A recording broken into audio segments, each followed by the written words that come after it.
Hello, I am Tato Cat. Welcome to my channel. Today we're playing the letter. Previously, we arrived to the party and we met Ashton there. Even though we didn't invite him, but I knew that would happen because he showed up in Hannah's route. Knew he'd be there. We met Hannah, and then for the first time we realized that Luke was Luke fucking right. And he made his grand appearance. And in case you don't remember what happened the previous time we got to see the party, someone barged in claiming to be pregnant with his baby. Yeah. So, let's see how things are going to play out there. Let us continue. He seems the kind of person who revels in it. Figures. You'll find him on his own, even when he's not asking for it. There it is. It happens amidst a round of applause and hoots at people lagging behind the crowd they've gathered does not catch on until their cheers turn into several scandalized gasps. I am pregnant with your little bastard. You promised me you'll take responsibility. God damn it, Luke. Yeah. What do you mean you're pregnant with? Luke, is this true? Lies and slander, woman! Security! No, you did. Yeah. I was so ready to leave my stupid oaf of a husband. Look at her. Does she look like she wants a baby? I still don't understand what that means. Does she look like she wants to? Like, what was wrong with her appearance that would make her, oh, she doesn't want a child ever. Look at that with a dress that's normal and whatnot. Does she look like she could take care of a baby? Pregnant with twins. Sorry, updated. Yep. Okay. The commotion doesn't go farther, despite the drunk woman appearing like she has plenty more venom to spill. In a little while, security shows up, escorting her out. Apparently, she's the chief inspector's wife, too. As if this whole thing can't get any more fucked up than it already is. What a mess. But the damage has been done, and beyond repercussions this'll bring, I'm more worried about Hannah. Maybe Luke too, in part. I've seen the man that hides behind his self-importance, and it is someone who cares for the person who stands beside him. No matter how questionable that is now. After all, no anger is worse than that of a scorned woman. And Hannah, well, as refined and well-mannered she is in front of their guests, I'm not sure she'll be all too willing to tolerate this. Her party, her home, her husband, and that woman has just dared to walk over it. It's in her eyes, when she turns to her, the face of someone who demands she be given the same respect she has long deserved. You are no longer welcome in any of our states. Now, escort the girl. Yeah. Hannah's outrage is a strange sight to witness after those smiles and the grace she has carried herself through the entirety of the party. Like this, her eyes burning bright with fury. I don't doubt she can do so much more, ruin the scandalous woman if need be. Shaming her is already an act of mercy, generous enough coming from her. You won't show your face to me ever again if you know what is good for you, Rochelle. Take her away. No one protests, not even the subject of her ire, as she forcibly drags out. Even a smile on Luke's face wavers. When she eventually turns to him and pulls him out of the room for a talk of their own, for a brief moment there's a concerned effort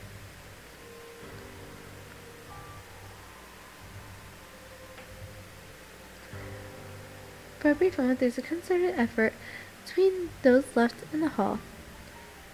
A short second of tense silence while struggling to figure out what to do with themselves. But true to the kind of talk these situations attract, it doesn't last too long. Soon chatter explodes throughout the whole ballroom. Worried members, clicking of tongues, and inappropriate gossip filters through the thick tension in the room. Most of them haven't even left the premises, and they're already talking about it. Tomorrow, it'll be on the news for sure, in every local broadsheet and tabloid in Luxbourne. I couldn't care less about any of it. Simply thinking about this already gives me a headache. When the shock has faded, I just feel bone-tired. I've accomplished nothing of what I've come here for, and apparently Ashton has disappeared sometime during the commotion.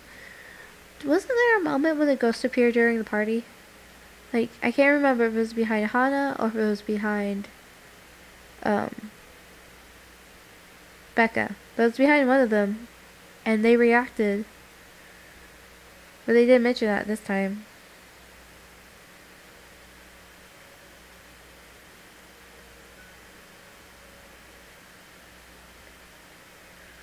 I'm not sure what pisses me off more.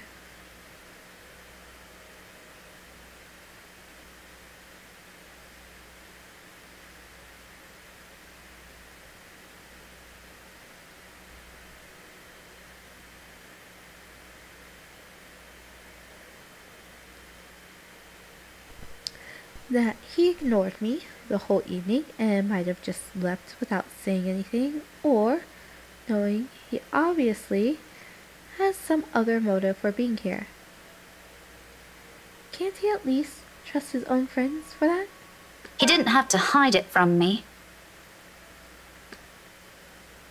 The only relief to be had in this, perhaps, is Zachary's comforting smile when he approaches. He appears as disturbed when he stands beside me, fiddling with the buttons on his camera, even though the device is off. Eventful night, huh? You can say that again. It was awful. He pauses for a moment, stares at me intently. Then he laughs, a tired one, but filled with humor, in spite of what we've witnessed. Let me guess. Ashton. Oh, what makes you think he's my problem? Because it's obvious, and what other problem would you have? Just a hunch. And, it's all in your face, actually. Why does he have to? I don't understand that man anymore. Like I always say, you should just... Oh, you can bet your ass we're going to have a very long talk. I'm not letting him off easy this time. I'm sure he has a good reason. He won't say it, but he likes being around us. Heck, we're probably the only people he likes. He ain't gonna ruin that for something stupid. He can be dense, but he ain't dumb. But that's exactly what I've been telling people, isn't it? We'll see about that. I just want to go home. Are you done here? Nah, sorry. I can't until the party ends. It's all right. I'll just take a cab or something. I'll see you later, Zachary. Before removing myself from the room, I lay a comforting hand on his arm. He'll need it among these people. And then I am gone, more than ready to end the disastrous night as early as possible. As it turns out, the night isn't done with me yet. Because no sooner has the porter closed the door behind me, I find myself standing alone in the foyer with one Luke Wright. No sign of his wife. Just him, and the agitated clicks in his shoes make while it treads around the empty room. Away from the media's prying eyes and their guests' judging stares, it's easy to glean how much the scandal has him shaken. Not to the point where he has utterly lost his composure, but he appears to have mastered himself enough not to. But an ample opening is there for a nervous edge to show on the lines of his shoulders. What do you know? The man is not as tough as he makes himself out to be. Sure, I've seen this before, briefly, in that 1 second in the hallway at school. It's a strange matter, however, to witness this out in the open. Behind closed doors, this is a real Luke Wright. Though, maybe that's because he hasn't noticed my presence yet, busy as he is with his thinking. If he's aware, I doubt he'll be acting like this. His pride is one thing he will always wear with him. Even now, when I place a gentle hand on his shoulders, and he whirls around to face me. There's a second-long moment of anger flashing across his features before it dissolves into confusion. He tucks it away as quickly as he can, but it does nothing to change the impression I've built of the man in my head. Daisy, must you be everywhere? Yes, the answer is yes. We've only met 3 times, Luke. Quit the dramatics. Besides, shouldn't you be aware of who gets invited to your party? If I was, there wouldn't be any of that scene tonight. That munter wouldn't even get an inch within this property. I'd ban her off Luxport if I could. He probably pawns everything off to their servants and Hannah. Pompous elitist douche. Did you just come out here to lecture me about it? Yes. Because, Daisy, I've had enough of it for one night. I don't need to hear another one. Oh, but it's so fun. You are a very unpleasant man. So I've been told. Will that be all? If so, I suggest you go back and join every bloody goss in that room. Not everything. As unpleasant and frustrating talking with this man is, he deserves the benefit of the doubt at least. The questions and criticisms aren't lacking, of course. But right this instant, there's only one thing that comes to mind. Is it true you should be with your wife?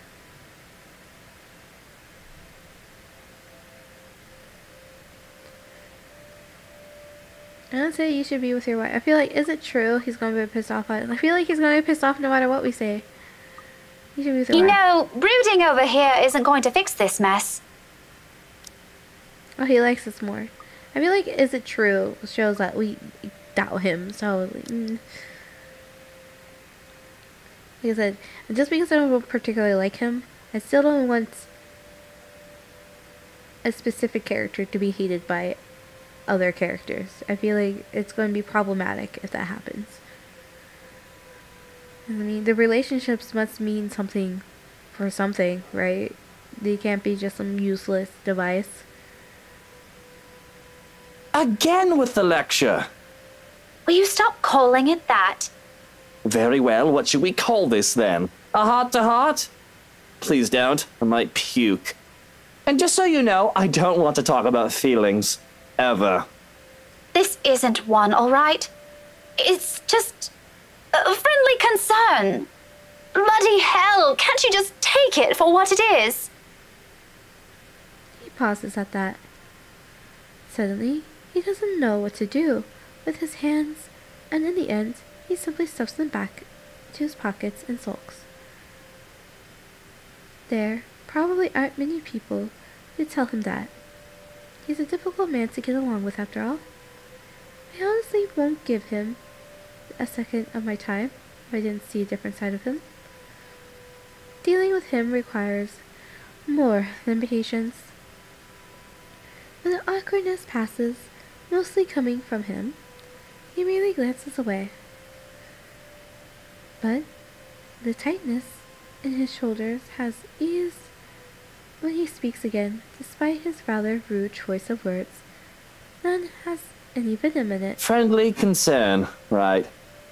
While we're at it, I should mention that Hannah used to call that viper friend. Now I think she might want to strangle the munter if she sees her again. After she's done with me, of course. I doubt she's going to do anything like that. What do you even know about this? Oh, I know enough. You may look like a sleazy douche, and you still are, by the way. It's almost comical how fast his face shifts from mild disdain to offended. I don't let it distract me. These things need to be said, and he needs to hear them, even though they're coming from some meddling stranger. But you have your few good moments. I might even say that you're a decent person, if I'm in the mood. Now go. If you really love her, you've got to try and fix this yourself. Maybe tomorrow. Luke! Daisy, did you see her earlier? Was that the face of a wife who wants to have a chat with her cheating husband? Oh, well, at least you admitted you did something wrong. Good for you. That's one way to look at it. Find that silver lining, Rebecca. Find it. How about a star? Would you like a star to go with that good deed? Don't get used to it. Do you realize how awkward this is? Oh, I do. Before I've even thought about what to say, I know there can only be two ways this can go. All the things considered, it isn't as bad as I've assumed. However, there are still some things my brand of encouragement can fix. His marital problems, first and foremost, his attitude follows right after. Concerns aside, I can't help with those. Those are things only he can fix. And it's definitely not by standing around here, bantering. Don't worry, I was just about to leave. Weren't we going to, look around to see if we could figure out anything with the ghost? What was the purpose? I thought that was the plan. What are we doing right now? Feel free to continue with your brooding once I'm gone. I'm not going to tell anyone. Cross my heart. You think this is funny, Daisy? Laughter is the only response I give him. Achievement. TLDR. Stop. Sulking. I don't know what that is. With a slight wave of my hand, I end it right there and walk away. Although I can't resist the urge to glance back before I leave, if only to have one last look at the man he really is. But the instant I turn my gaze on him, I see it. Oh. She looks a bit different.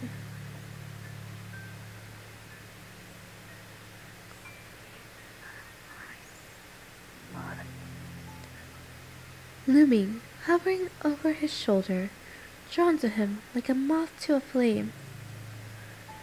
Like the first time I stepped inside this place in search of Isabella.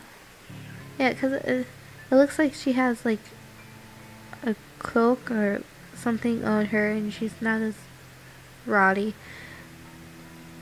He was there too, wasn't he? That man, along with his wife and another person, Miss McCullough? In that shadow. No, a woman now. Her. No longer a dark blur. Terror rushes through every vein in my body. A crippling sensation gripping every part of me, while she stares at me with the glare filled with nothing but hate and venom.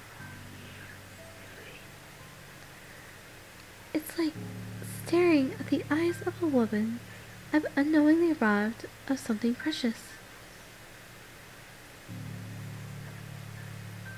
I tried to say something, a warning, but before I can gather my wits and voice it out, someone shuts the door behind me, as if to keep outsiders away from the secrets this mansion possesses.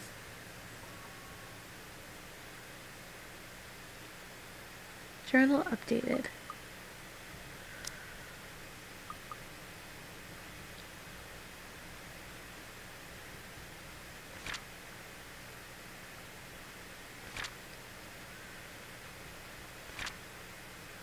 Oh, there it is. As she was about to leave the party, Rebecca caught sight of a sulking Luke She reminded him that brooding wouldn't fix anything and that he should be with his wife instead. Before leaving the embarrassed man, Rebecca caught a glimpse of a shadow standing behind him.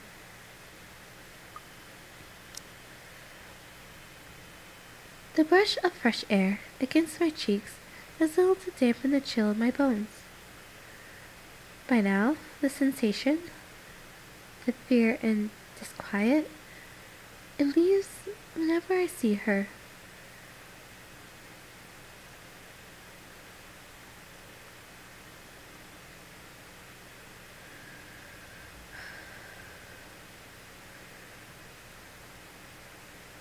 Is familiar enough for me. Already it has made a home in my nerves. I don't even notice my trembling hands until I cross my arms across my chest. The cold from the tips of my fingers seeps through the thick material of my shirt. Neither of it helps bring together some semblance of coherent thought in my head. But I know I should. Someone has to tell that douche. I start walking back before fear can cripple me again. It's not wise. Returning, that is, especially after what happened. But Hannah's still an old friend, and Luke doesn't deserve whatever misfortune the letter might bring. I can't just leave those two in there. Isabella's right. She's real, and there's something she wants from everyone who has read that. Becca, where'd you go off to? If you're done here, let's go. I'll get you back to the city. My mistake, the second his voice cuts through the crisp night air, is that I've allowed my annoyance get the better of me. Fuming, purpose forgotten, I whirl around and march towards him. One accusation after another piles up at the tip of my tongue, ready to be hurled at any moment. There is no hesitation holding me back when I fling it at him. That straight face he keeps, as I do so, doesn't help temper my anger either. It only makes me want to slap some more sense into him. Shouldn't I be the one asking you that? Becca, I've been waiting here the whole time. I told you I hate parties like... And before that, where have you been the entire evening? Right then and there, I might have forgotten him if he's shown some ounce of remorse. Forgiven him if he's shown some ounce of remorse for leaving me like that. Maybe he could have looked away, given me a sign that my assumptions might be right. He doesn't even need to put them into words. A single gesture of confirmation is all I need. Rather, what I get is the same impassive look. He does that whenever he can't disclose anything. He does that whenever he's lying. In the face of it, amidst the thick tension, a frustrated huff is the only thing I can summon. Be that way. Fine. Suit yourself. No more words. After everything I've seen and heard tonight, I'm already too exhausted for those. So, without speaking any further, I simply walk past him and stomp over his car. So, we're like, we must help Luke and Hannah. Ash is like, yo, I've been waiting. We're like, Ash, I'm pissed off at you. Let's just leave. So we're just going to abandon the people in need now because of Ashton.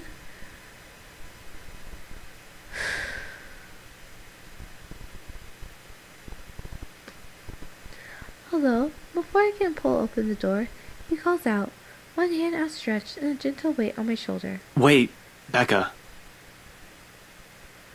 He pauses, his brows furrowing and lips curving into a slight frown. I can almost see the gears turning in his head. Well, he tries to piece together everything he wants to say. Before, perhaps, I might have waited patiently for those. He's not a man fond of using words to express himself. More often than not, any gesture of honesty will only come out blunt and coarse when forced. But today, for one reason or another, I simply can't summon the forbearance. Ashton, if you're just going to waste my time again... Becca, listen. I don't know how else. That much is obvious. Why don't you just take the whole bloody night? Go on. I can wait until next year. Better yet, why don't you just keep it all to yourself like you always do? It's not like... Rebecca, will you hear me out first? The silence I can offer him, but whether I'll believe what he's about to say is still up for debate. A very long debate. I honestly don't know how else to put this. I'm aware your parents have some kind of history with Hana Wright, and somehow you're friends with her. But you should stay away from these people for now, especially the husband. Who? Luke? His expression deepens into a scowl at my mention of the name, but whatever opinion he has, he doesn't immediately voice. Still, something about it has greatly displeased him, evident in the stiff note his tone assumes. Yeah, he's bad news. It's my turn to frown this time. What does he mean by that? What does he have to do with this? Care to explain your reason? What does he have to do with this? Care to explain your reasons? Yeah. Care to explain your reasons? Yeah, explain, sir.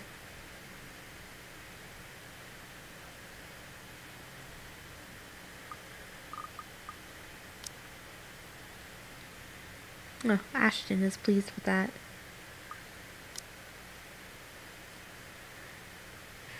I have not meant for it to sound as harsh as it does, but anger and frustration have never been a good match in me, particularly in nights like this. So, does that mean there are occasionally nights when they're an okay match? It's not surprising when Ashton jerks back as if I've struck him. For a fleeting moment, something akin to hurt darts across his features, his eyes narrowing and hands closing in tightly into a fist at his sides. Then swiftly he glances away and shifts his focus on a line of trees nearby. Like an answer can be gleaned from the dark expanse. I'm really sorry, Becca. What is it for? For the party? The vague answers he continues to give? Does it include all those times before this? The year's worth of it? I don't doubt its sincerity. However, at the moment, the forgiveness he's asking isn't something I'm all too willing to hand, curious as I am. It's frankly, I wonder how I can keep myself from raising my voice at him. We'll talk about this tomorrow. And you better have a proper answer for me by then.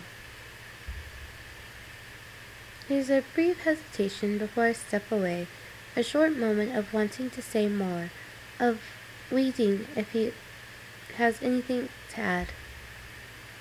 He's only silent, eyes still trained at a distance. It's the last glimpse I see of him before I climb inside this car. Journal updated. Okay. I still think it's kind of messed up that we're like, oh yes, something dangerous is in the house. Maybe we should, oh right, I'm pissed off at Ash. Forget all about that. Sort of thing happens. And she gets another journal entry. Okay. Where though? 28th.